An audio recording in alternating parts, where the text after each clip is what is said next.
Takwa sejati itu, takwa yang haqqa tuqatih, yang sebenar-benarnya takwa adalah jika orang melaksanakan dua sisi sekaligus, enggak boleh dipotong-potong dan dipisah-pisah. Maka ada kelompok manusia yang tidak takwanya masih setengah-setengah. Yang tadi mengerjakan kewajiban iya, tapi mengerjakan kemaksiatan juga ya. Inilah yang namanya fasik. Yudhkaru fala yunsa, wa yudhkaru, Allah itu harus diingat, fala yunsa, dan jangan dilupakan Allah. Kadang-kadang kita ingat sama Allah, kadang-kadang lupa sama Allah.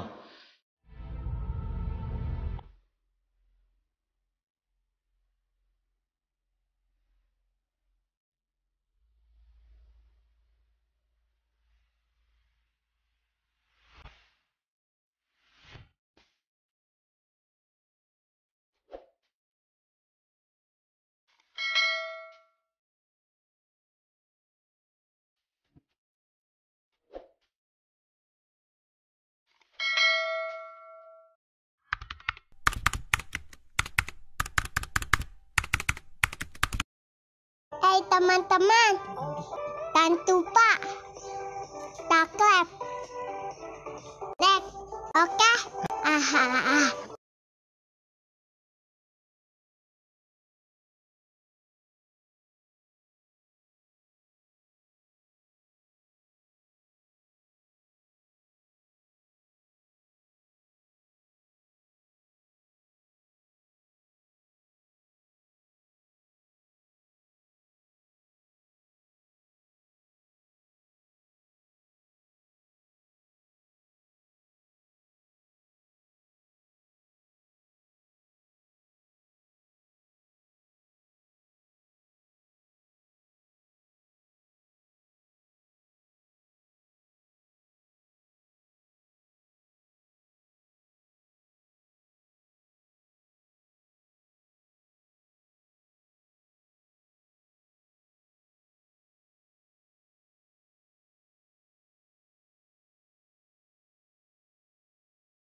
Assalamualaikum warahmatullahi wabarakatuh.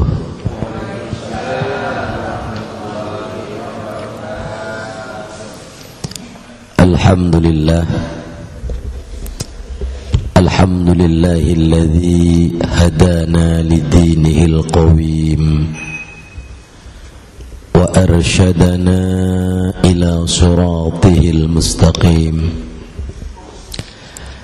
أشهد أن لا إله إلا الله الملك الحق المبين وأشهد أن محمدا عبده ورسوله صادق الوعد الأمين.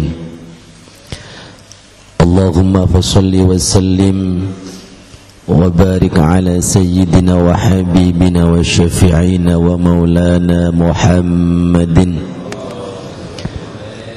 وعلى آله وأصحابه أجمعين. أما بعد،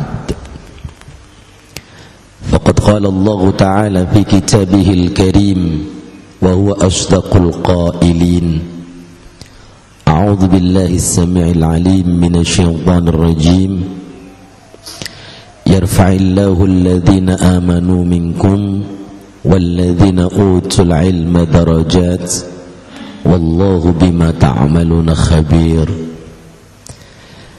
وقال الحبيب المصطفى محمد صلى الله عليه وسلم من يريد الله به خيرا يفقه في الدين صدق الله العظيم وصدق رسوله النبي الكريم ونحن على ذلك من الشاهدين.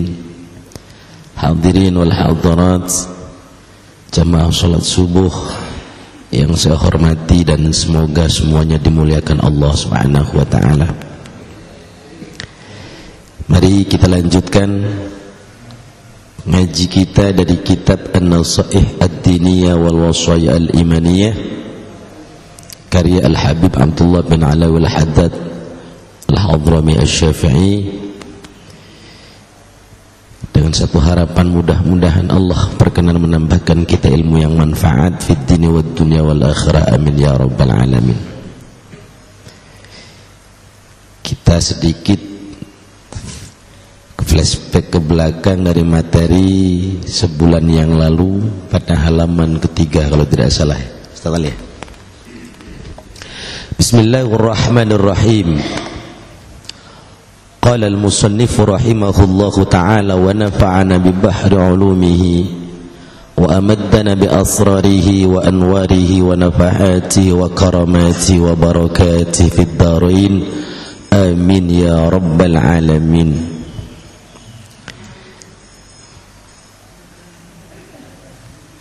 Halaman ketiga baris 1, 2, 3, 4, 5, 6, 7, 8, 9, 10, 11, 12 dari bawah. Wa qala ba'dul mufassirin rahimahumullah fi qawlihi ta'ala ittaqullaha haqqa tuqatih ila akhiril ayah.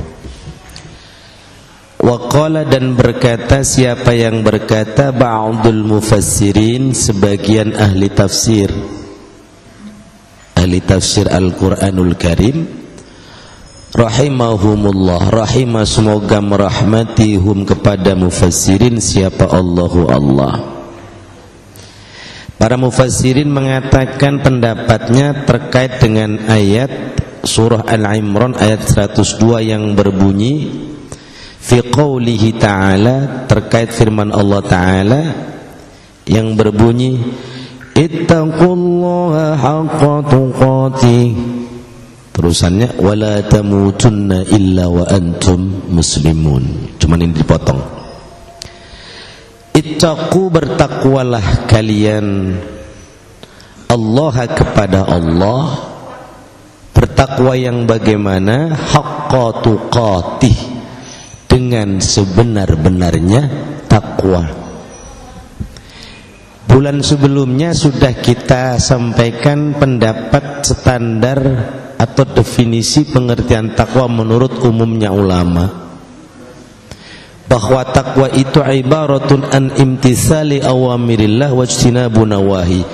Takwa sejati itu, takwa yang haqqa tuqatih, yang sebenar-benarnya takwa adalah jika orang melaksanakan dua sisi sekaligus, enggak boleh dipotong-potong dan dipisah-pisah. Sisi yang pertama adalah melaksanakan seluruh perintah Allah, satu. Yang kedua, menjauhi segala larangan Allah. Disebut bertakwa yang sejati, yang sepenuhnya, yang total, dua-duanya dikerjakan. Bukan mengerjakan salah satunya kemudian meninggalkan yang lainnya. Misalnya dia rajin mengerjakan perintah Allah, ya dia sholat, ya dia puasa, ya dia zakat, ya dia haji, tapi larangan juga dikerjakan, ya dia judi, ya dia mabuk, ya dia nyolong. Satu sisi mengamalkan kewajiban perintah Allah itu satu bagian dari takwa, meninggalkan larangan Allah bagian kedua dari takwa. Takwa yang sempurna, kewajiban dikerjakan, larangan ditinggalkan, maka itu yang disebut haqqa tuqatih. Nah, orang yang haqqa tuqatih, keislamannya sejati, ketakwaannya sejati, maka ada kelompok manusia yang tidak takwanya masih setengah-setengah. Yang tadi mengerjakan kewajiban iya, tapi mengerjakan kemaksiatan juga ya. Inilah yang namanya fasik. Muslim tapi fasik. Dia tunduk pada perintah Allah, tapi dia juga rusak karena masih melanggar aturan atau larangan Allah. Makanya kalau mau takwa haqqa tuqatih berarti dua-duanya dikerjakan sekaligus. Artinya yang wajib dikerjakan, yang dilarang dipatuhi untuk ditinggalkan. Nah, ayat ini ditafsirkan oleh para ulama, huwa artinya maksudnya ayyuta'a, huwa Allah itu ayyuta'a, untuk ditaati, fala yu'sa, dan tidak atau jangan dimaksiati, diingkari atau didurhakai. Jadi satu paket. Kalau taat kepada Allah, ya nggak boleh maksiat kepada Allah. Taat. Wa yudhkaru fala yunsa. Wa yudhkaru, Allah itu harus diingat, fala yunsa, dan jangan dilupakan Allah. Kadang-kadang kita ingat sama Allah, kadang-kadang lupa sama Allah. Ingat kalau kejepit, utang banyak, masalah banyak, ingat Allah. Tapi giliran lagi enak, Allahnya lupa.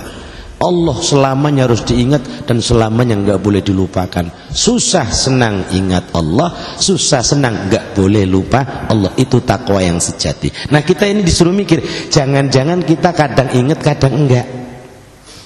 Atau kebalik, susah ingat, senang lupa.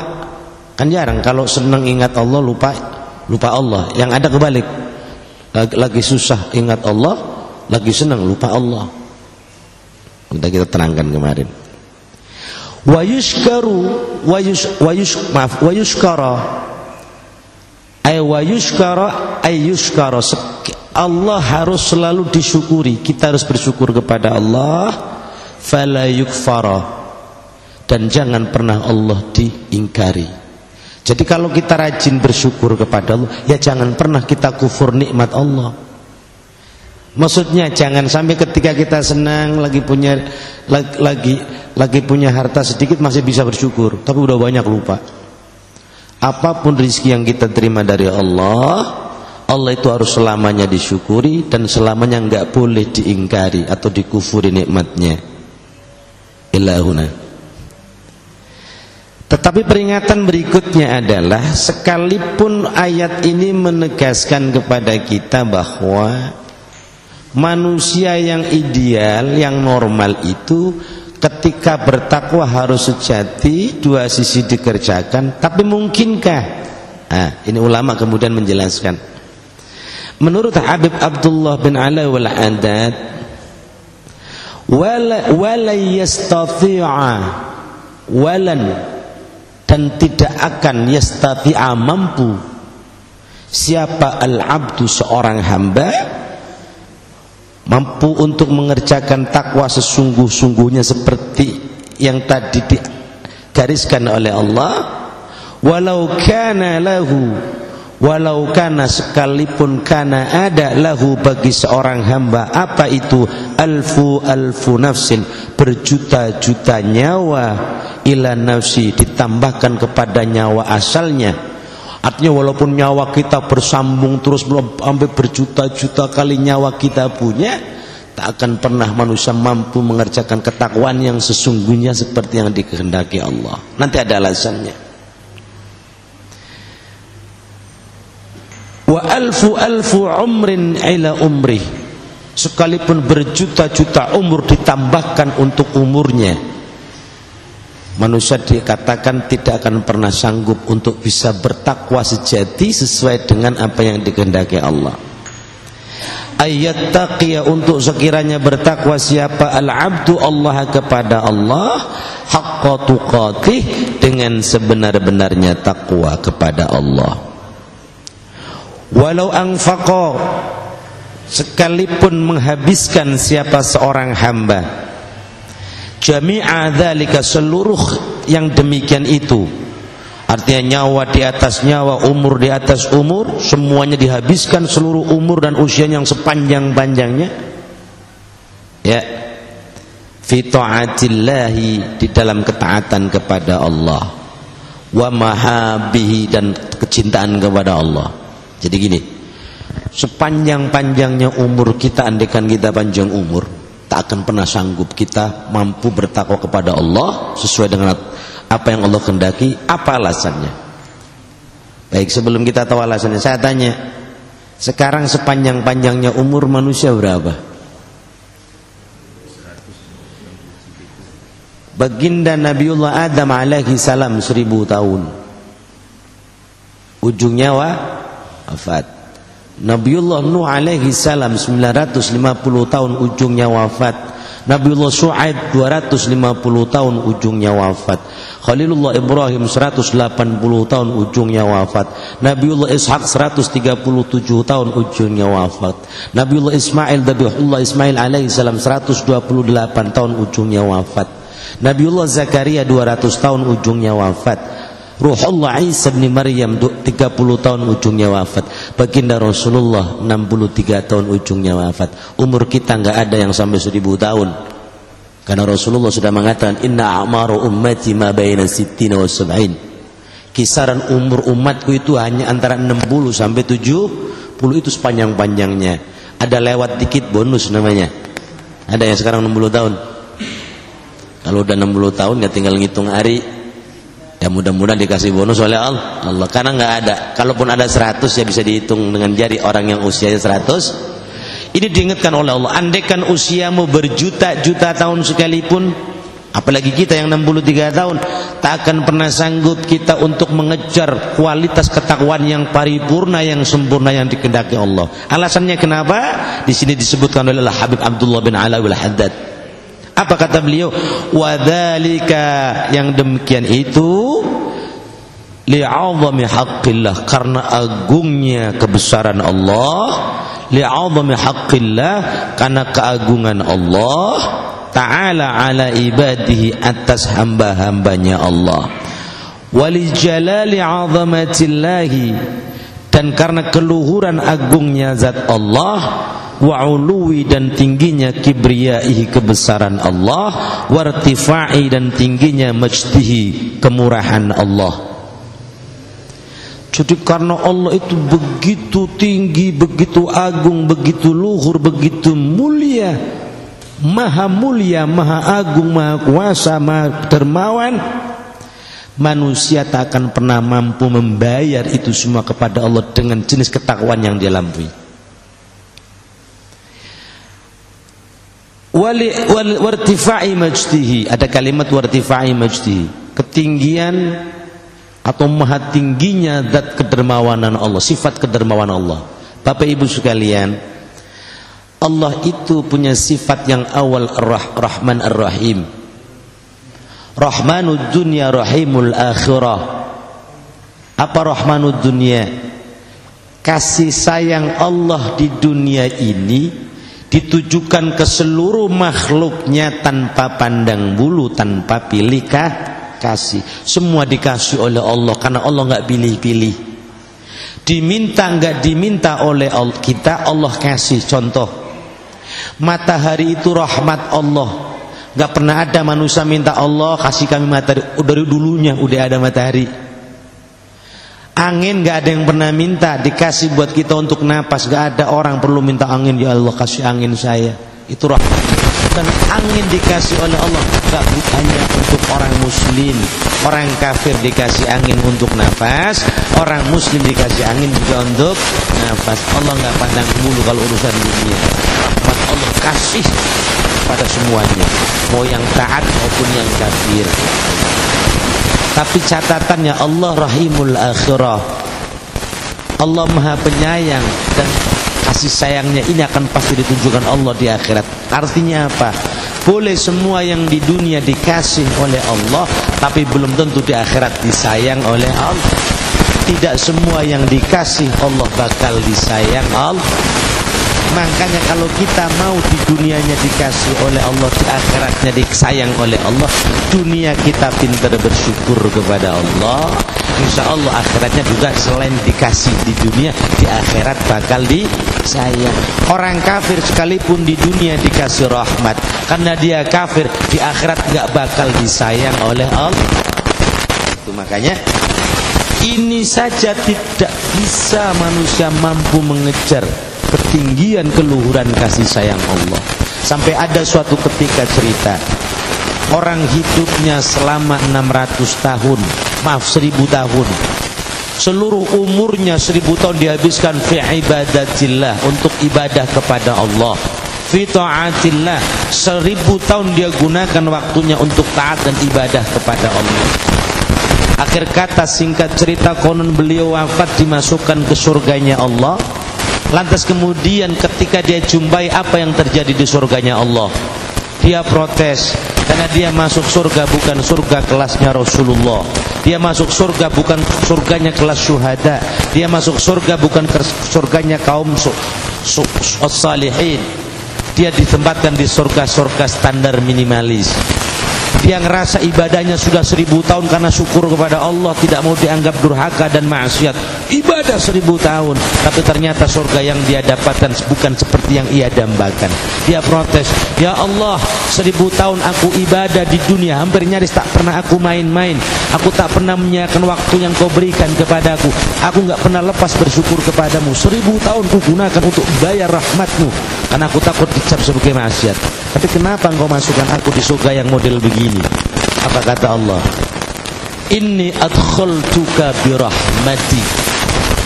Hambaku yang soleh, tahu tidak, kau kumasukkan surgaku ini bukan karena amal perbuatanmu, tapi karena rahmatku. Ternyata kau ibadah 1000 tahun masih ngitung, masih berharap. Kau tidak murni karena aku. Kau masih ngitung surga, kau masih ngitung ini dan itu, padahal itu belum seberapa. Andaikan kau gunakan 1000 tahun untuk ibadah sekalipun, kau tak mampu membayar rahmat sebelah tangan yang aku berikan kepadamu. Satu tangan dibayar dengan ibadah 1000 tahun tidak cukup. Kita 2 tangan perlu berapa tahun untuk bersyukur kepada Allah. 2 kaki berapa ribu tahun lagi kita untuk seluruh badan ini rahmat Allah. Disyukuri tak akan pernah cukup umur kita. Satu tangan saja 1000 nggak cukup. Umur kita mual bakalnya 1000. Maka sekuat-kuatnya kita bertakwa kepada Allah, sekalipun takwa yang sebenar-benarnya, ingat terlalu luas rahmat Allah untuk bisa dibayar dengan ketakwaan. Makanya artinya apa? Hati-hati dalam urusan takwa. Meskipun tidak sampai, tapi orang yang berusaha sesuai dengan aturan Allah, ada jaminan rahmat Allah. Karena masuk surganya Allah atau tidak, tergantung rahmat Allah turun atau tidak. Terbukti ibadah 1000 tahun belum tentu menjamin masuk surga kalau bukan rahmat. Lah komo yang 1000 tahun ibadah rajin aja masuk surga belum tentu. Kita yang 63 tahun, umur pendek, ibadah kadang-kadang, kadang rajin, kadang kagak, sholat iya, sholat kagak, ngaji kadang, ngaji kagak. Lah Allah, tiket mana yang akan kita jadikan untuk bisa masuk surganya Allah yang begitu nikmat? Cerita ini bukan untuk bikin kita kendor, tapi untuk membandingkan mereka yang 1000 tahun saja belum tentu, apalagi kita yang 63. Pendeknya umur harus lebih maksimal agar nilainya lebih banyak dari mereka. Baik, itu cerita untuk memperkuat tentang alasan kenapa Al-Habib Abdullah mengatakan manusia nggak bakal sanggup kalau ingat Allah itu maha segala-gala. Sementara kita boro-boro anak, kita kecil sekecil-kecilnya di mata. Baik, kita teruskan. Waqad qala dan sungguh telah bersabda, siapa yang bersabda afdalul qaimina bihaqqillah, sebaik-baiknya orang yang menegakkan hak-hak Allah, wa akmaluhum, dan sesempurna-sempurnanya makhluk yang menegakkan hak Allah, siapa itu? Muhammadun sallallahu alaihi wasallam, baginda Kanjeng Nabi Muhammad sallallahu alaihi wasallam. Kapan beliau mengatakan itu? Fi du'aihi, dalam doa-doanya Kanjeng Nabi. Di dalam berdoa Kanjeng Nabi menunjukkan betapa beliau i'tirafan bil ajzi, i'tirafan, pengakuan bil ajzi, atas kelemahan, dengan kelemahannya beliau, anil qiyam, lemah untuk al-qiyam, melakukan atau menegakkan bi ihsa'is sana, untuk menghitung puji-pujian alallahi, kepada Allah. Jadi Rasulullah itu afdalul khalqi ajma'in. Rasulullah itu makhluk yang paling mulia, makhluk yang paling sempurna, makhluk yang maksum, tak punya dosa, makhluk yang selalu namanya disandingkan dengan Allah. Segitu tingginya derajat Rasulullah di depan Allah, di hadis Allah. Beliau masih saja mengatakan pengakuan bahwa beliau belum sempurna, beliau masih merasa lemah untuk bisa taat kepada Allah setinggi-tingginya derajat takwa. Itu Kanjeng Nabi, lakumu kita. Dan itu beliau ajarkan kepada kita melalui doa-doa beliau. Salah satunya berbunyi apa? A'udzu biridhaka min sakhatik. A'udzu, aku berlindung, biridhaka, dengan ridhamu ya Allah. Berlindung dari apa? Min sakhatika, dari murkamu. Rasul itu ngomong, a'udzu, ya Allah, aku berlindung, biridhaka, dengan ridhamu, berlindung dari murkamu. Dalam hati kita, apa iya Allah murka ke Rasulullah? Kan gak mungkin. Tapi begitu bersahajanya Rasulullah, yang beliau dijamin tidak punya dosa, surga sudah menjadi miliknya, alam semesta ini juga milik Rasulullah, tapi beliau masih ngajarin kepada kita dengan ketawaduan beliau, a'udzu biridhaka min sakhatik. Allah, aku selalu berlindung kepadamu dengan ridhamu dari murkamu. Kita dosanya banyak, jarang minta perlindungan dari murka Allah. Udah jarang doa murka Allah kita samperin terus. Sholat jarang, maksiat kencengan gitu. Rasulullah sudah ngajarin ke umatnya yang kagak dengar pelajaran ini. Gimana nggak dengar? Orang ngaji gitu. Kalau ngaji insya Allah dengar.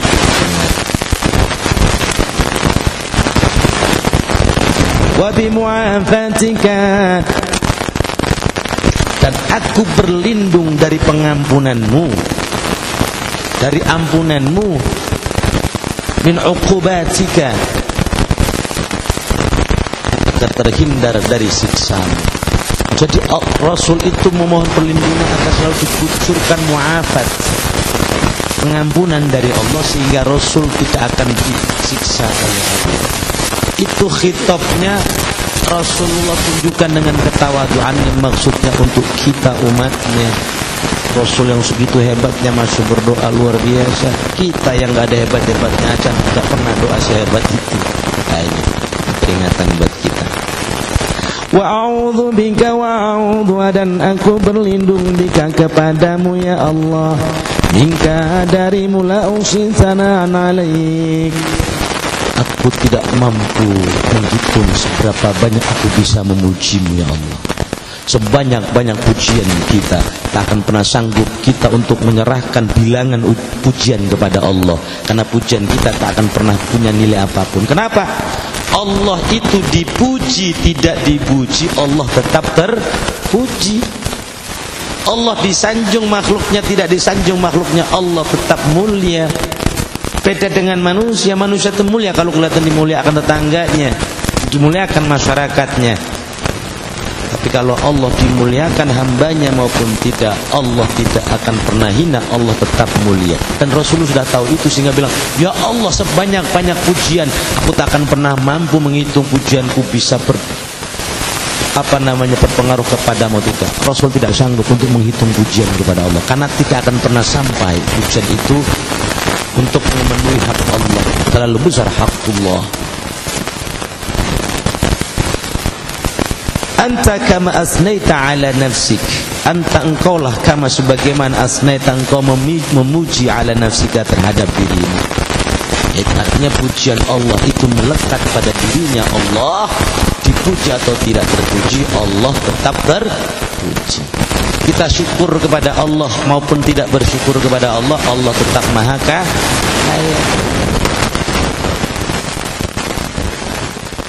Waqad balaghana, waqad, dan sungguh balagha telah sampai, telah sampai kabar, informasi, berita kepada kita apa yang sudah sampai kepada pengetahuan kita. Anna lillahi, bahwasanya lillahi, anna sesungguhnya lillahi bagi Allah itu malaikatan. Anna sesungguhnya lillahi bagi Allah malaikatan, para malaikat.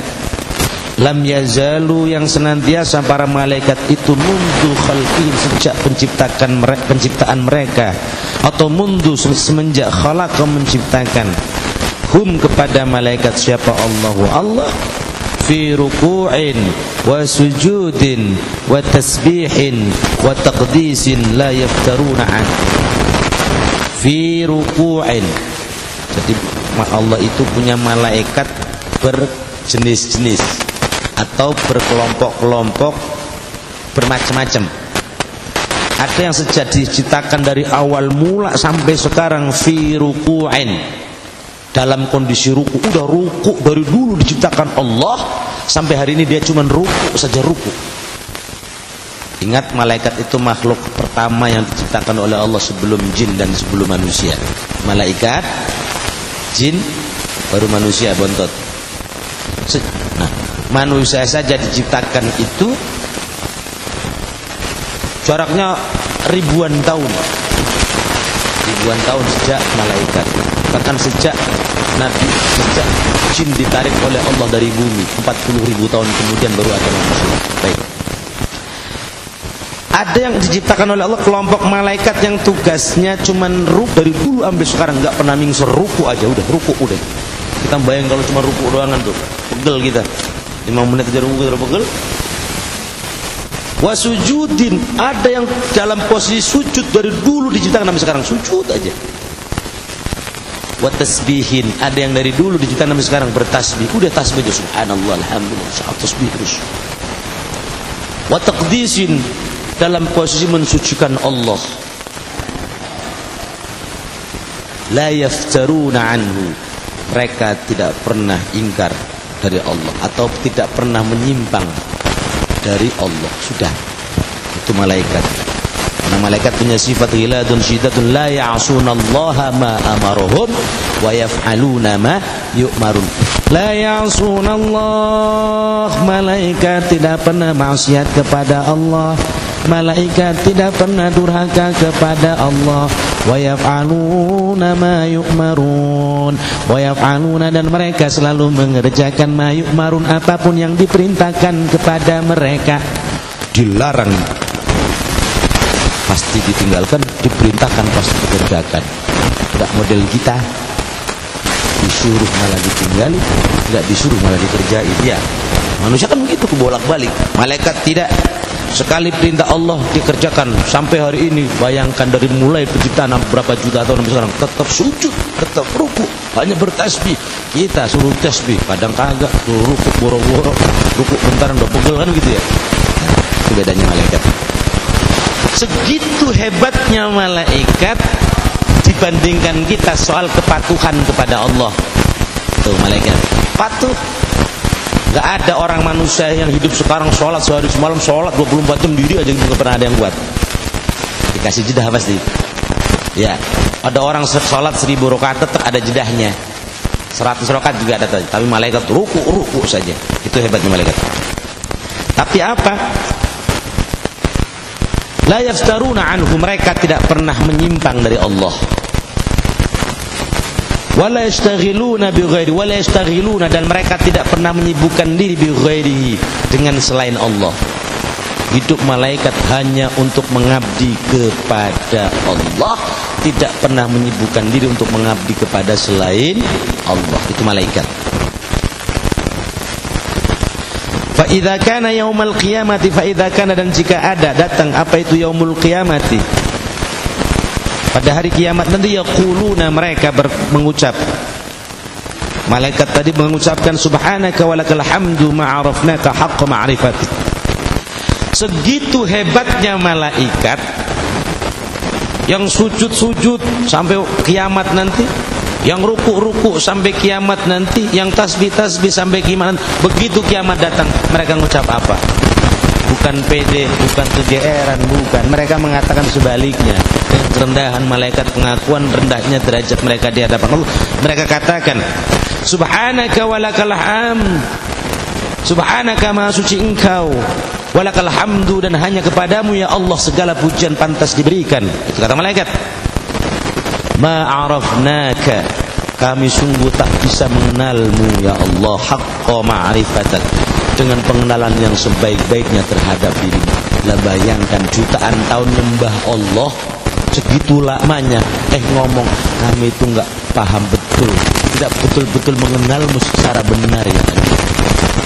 Yang sudah dekat kayak gitu, ibarat kita punya soulmate saben hari sama kita, dia bilang gue mah gak paham apa ini, kan aneh.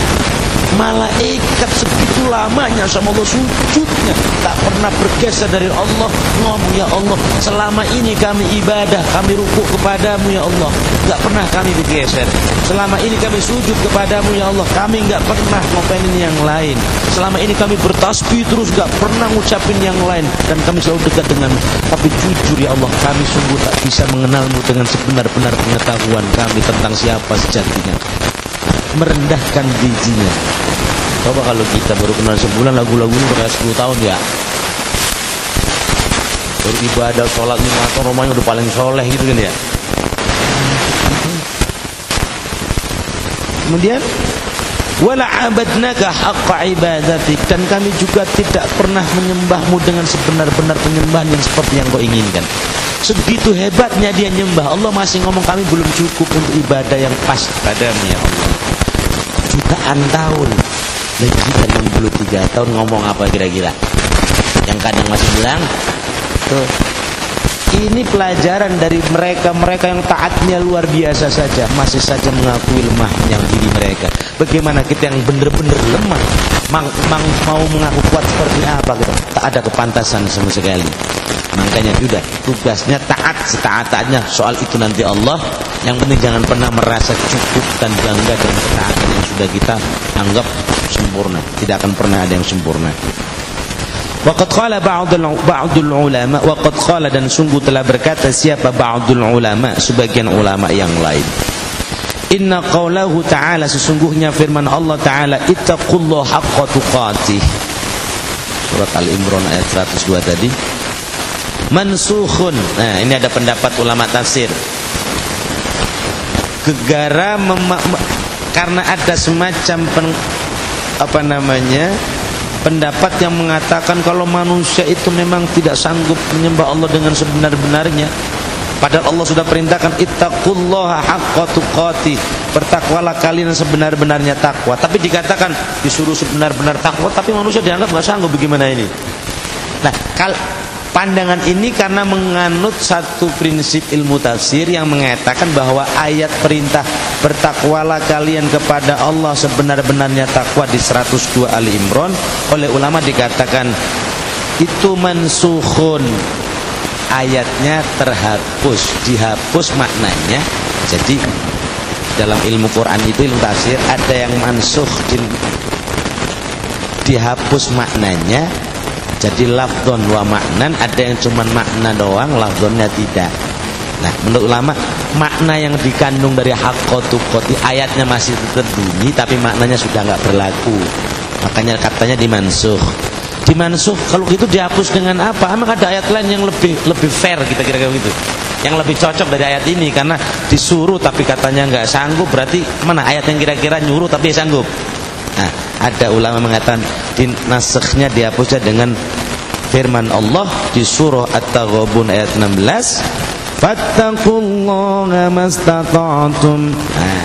Fattaqu, maka bertakwalah kalian Allah kepada Allah mastata'tum, semampu kalian. Nah, kalau ngomong kalimat semampunya wajar. Kalau lu benar-benarnya takwa, enggak ada batasan mampu apa tidak. Tapi apa benarkah ayat ini menjadi ayat yang menghapus makna ayat sebelumnya? Oh, ternyata bukan. Itu hanya salah satu tafsiran untuk memperluas cara pandang kita mensikapi sebuah ayat di dalam Al-Quran. Maka waqala, dan berkata ba'duhum, sebagian ulama yang lain yang beda pendapat dengan ini, Yang mengatakan ayat pertama udah dihapus maknanya, yang dipakai ayat kedua aja dah yang enakan karena ada masalah hukumnya. Ternyata kata ulama tetap kembali ke awal. Al-ayatu tsaniyatu, al-ayat ats-tsaniyah, ayat yang kedua yang bilang bertakwalah kalian kepada Allah semampu kalian, fattaqullaha mastata'tum. Yang kedua ini kata mereka adalah mubayyinatun, sifatnya menjadi penjelas, memperjelas, lil muradi, bagi makna atau maksud yang terkandung minal ayatil ula, di ayat yang pertama. Nah, ini masuk babnya ilmu tafsir ini. Gini, di dalam tafsir itu ada tafsirul ayat bil ayat, tafsirul Quran bil Quran. Kenapa? Karena di Quran itu kalau ada ayat yang mujmal, nggak perlu ngaji tafsir dikit. Mujmal itu yang gelondongan, yang sifatnya umum, nggak ada batasnya. Ini ayat itu maksudnya kudu mampu apa kagak, laki-laki apa perempuan, siang apa malam, gitu ya. Seneng apa susah. Ayatnya umum bunyinya. Bertakwalah kalian kepada Allah, udah titik. Sebenar-benar takwa. Nggak ada kalimat misalnya mampu apa tidak, nggak ada batasan. Ini namanya ayat mujmal. Ayat yang masih mujmal. Karena mujmal ini biar gampang dimaknai, tidak orang sembarangan mengamalkan segelondongan begitu. Karena Quran sangat mulia dan sangat multitafsir, ulama akhirnya menjelaskan untuk menafsirkan ayat ini turunlah ayat kedua, karena mujmal itu perlu tafsir. Kalau ayat am, ayatnya umum, perlu takhsis. Ya. Kalau am ditakhsis, kalau mujmal ditafsir, gitu kan? Ada lagi nanti macam-macam. Ada yang harus muqayyad ditakyid. Nah, ayat ini adalah mubayyinah, menjadi penafsiran, penjelasan terhadap ayat pertama. Jadi ayat pertama tetap berbunyi. Allah mengendaki standar utamanya adalah, standar utamanya manusia kita disuruh oleh Allah bertakwa itu harus sejatinya takwa. Titik, koma, harus. Biar kalau nggak begitu nanti kita takwanya sembarangan. Tapi caranya itu mastata'tum, semampu kalian, karena kemampuan manusia beda-beda, nggak sama. Orang puasa juga ada yang beda, yang sanggup setengah hari, sanggup sehari, sanggup sebulan, tiga hari udah batal. Tapi usahakan bagus, harus tetap latihan. Nanti hasilnya akan sama. Nah, lil muradi minal ayatil ula, ayat kedua menjadi penjelasan dari ayat yang pertama, la nasikhatun laha, bukan sebagai penghapus daripada ayat yang pertama. Wa hadza, dan inilah tafsir huwa yang as-shawabu, yang benar insyaallah atas kehendak Allah taala. Kenapa ta'lilnya? Kenapa tafsiran ini yang benar? Bukan pendapat pertama yang mengatakan ayat itu sudah dihapus, tidak. Ayat itu tetap bunyinya berlaku, maknanya berlaku. Ayat kedua bunyinya berlaku, maknanya menjelaskan yang pertama. Ini yang benar menurut ulama. Kenapa? Fa innallaha ta'ala, karena sesungguhnya Allah ta'ala, walahul hamdu, dan hanya kepada Allah, hanya milik Allah pujian itu pantas. La yukallifu, tidaklah akan membebankan siapa Allah, nafsan, kepada masing-masing jiwa, illa wus'aha, kecuali pada kemampuan masing-masing. Ayatnya sudah hafal ini, nanti di surat, di ayat kursi ya, di ayat terakhir Al-Baqarah. Wa in kana lahu dzalika, wa in kana, dan sekalipun ada, lahu dzalika, lahu bagi Allah dzalika, yang demikian itu. Lau aradahu, jika Allah menghendaki yang demikian itu, wa amara bihi, dan memerintahkan dengan yang demikian itu, li anna lau ayyaf'ala, karena Allah memang berkuasa untuk melaksanakan atau mengerjakan fi mulki, dalam kekuasaannya, wa sultani, dan dalam kepenguasaannya, ma, segala sesuatu, yasha'u, yang Allah kehendaki. Jadi Allah itu ketika merintah yang itu, emang itu hak mutlak Allah. Takwa kalian, perintah mutlak Allah, karena Allah berkuasa untuk itu. Tapi di sisi kemutlakan Allah punya hak, Allah juga punya sifat kemurahan terhadap hambanya. Allah tidak pernah akan maksa hambanya sepanjang kecuali hamba itu masih punya kemampuan. Nah, walakinnahu, tetapi Allah subhanahu wa ta'ala qad khaffafa, sungguh telah meringankan, wa yassara dan memudahkan, kama qala sebagaimana berfirman siapa Ta'ala, Allah Ta'ala ini untuk memberikan kelapangan buat kita. Satu, ada urutannya. Allah kalau memerintahkan itu pasti tegas, harus. Nanti Allah kasih jelasan keharusan ini diimbangi dengan batasan-batasan atau kemurahan-kemurahan. Dan di dalam Al-Quran Allah sudah jamin apapun bentuk syariat Allah. Nih, syariat Allah itu dibagi cuma dua. Yang satu bentuknya perintah, yang satu bentuk larangan. Perintah itu wajib dikerjakan, larangan itu wajib ditinggalkan. Tapi ingat, dalam urusan perintah maupun larangan Allah mengukur kemampuan manusia.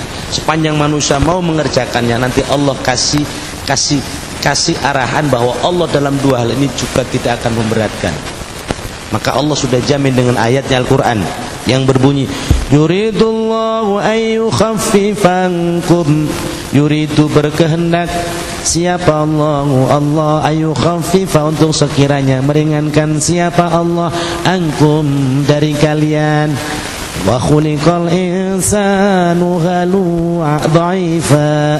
Wa khuliqa, karena khuliqa diciptakan siapa al insanu manusia itu dhaifan dalam kondisi lemah. Allah yang nyiptain kita, Allah faham betul bahwa kita ini makhluk Allah yang lemah.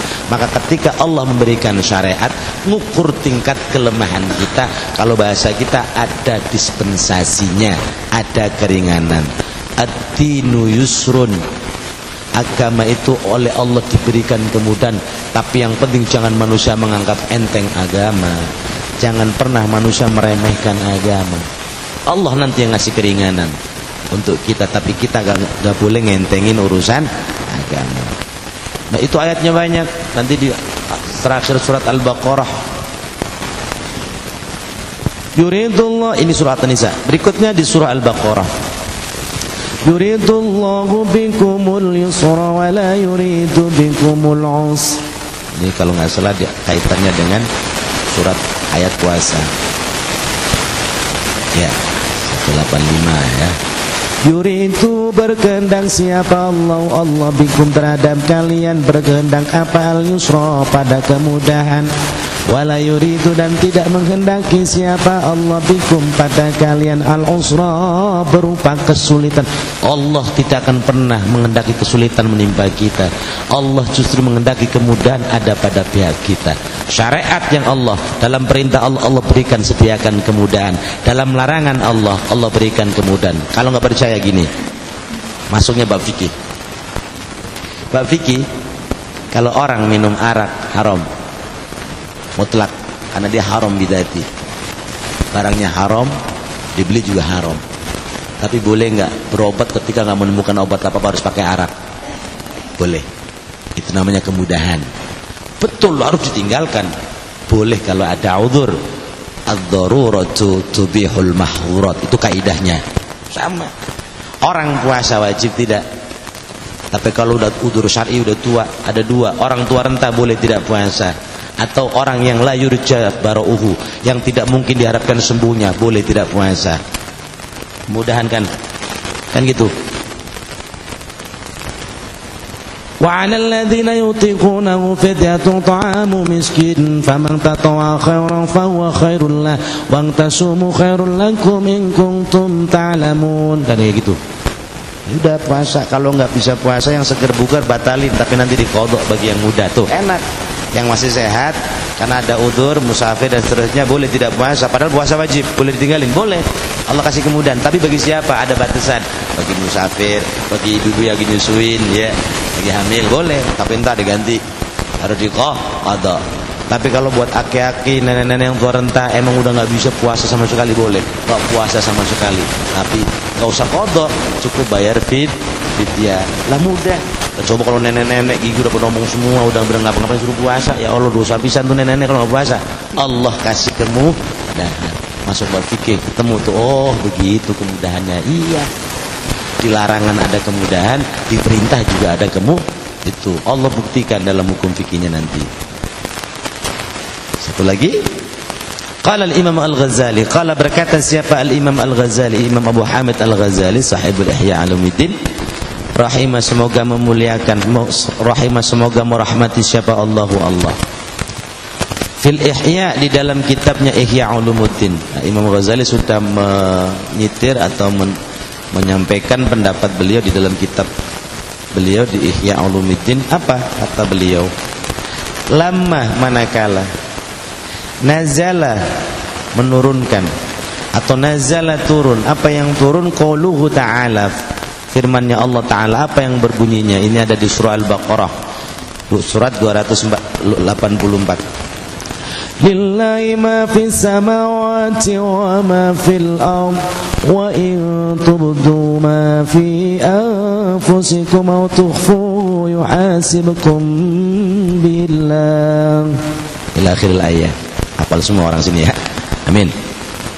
Ketika ayat ini turun, kata Imam Ghazali, yang bunyinya kira-kira demikian. Lillahi, hanya milik Allah, ma, segala sesuatu fis samawati, yang ada di langit, wa ma, dan segala sesuatu fil ardi, yang ada di bumi, wa in tubdu, dan sekalipun kalian menampakkan, ma fi anfusikum, apapun yang ada dalam diri kalian, au tukhfuhu, atau menyembunyikan segala sesuatu pada diri kalian, yuhasimkum, maka Allah dapat melihat, dapat menilainya bihi, terhadap sesuatu itu. Artinya segala sesuatu yang ada di langit dan ada di bumi, ada diri kita, nongol di luar maupun di dalam, Allah Maha tahu. Maha tahu, termasuk tahu kelemahan kita. Syaqqa dzalika, maka syaqqa berat. Ayat ini berat. Syaqqa terasa berat. Dzalika, ayat ini bunyinya, artinya bagi siapa? Ala ashabir Rasul sallallahu alaihi wasallam. Sahabat Rasul merasa, ya Allah, ini berat amat ya. Nah, Allah tahu segala-galanya. Yang kita umpetin tahu, yang nongol dari kita tahu, yang hilang ketahuan, yang betul gimana kita ini? Berat, kata sahabat. Al ashabi Rasulillah, bagi sahabat Rasulullah radhiyallahu anhu, faja'u, maka datanglah mereka sahabat. Kemana datang? Ilaihi, kepada Rasulullah. Ngadu. Faqalu, dan berkatalah mereka. Faqalu, dan berkatalah mereka, ya Rasulullah, duhai Kanjeng Rasul, kullifna, kami dibebani. Kulifna, kami dibebani oleh Allah, ma, sesuatu lanutiku, yang kami tidak sanggup. Wa fahimu, dan mereka memahami, minal ayat, dari ayat lillahi ma fis sama tadi ini, itu al-muakhadhah.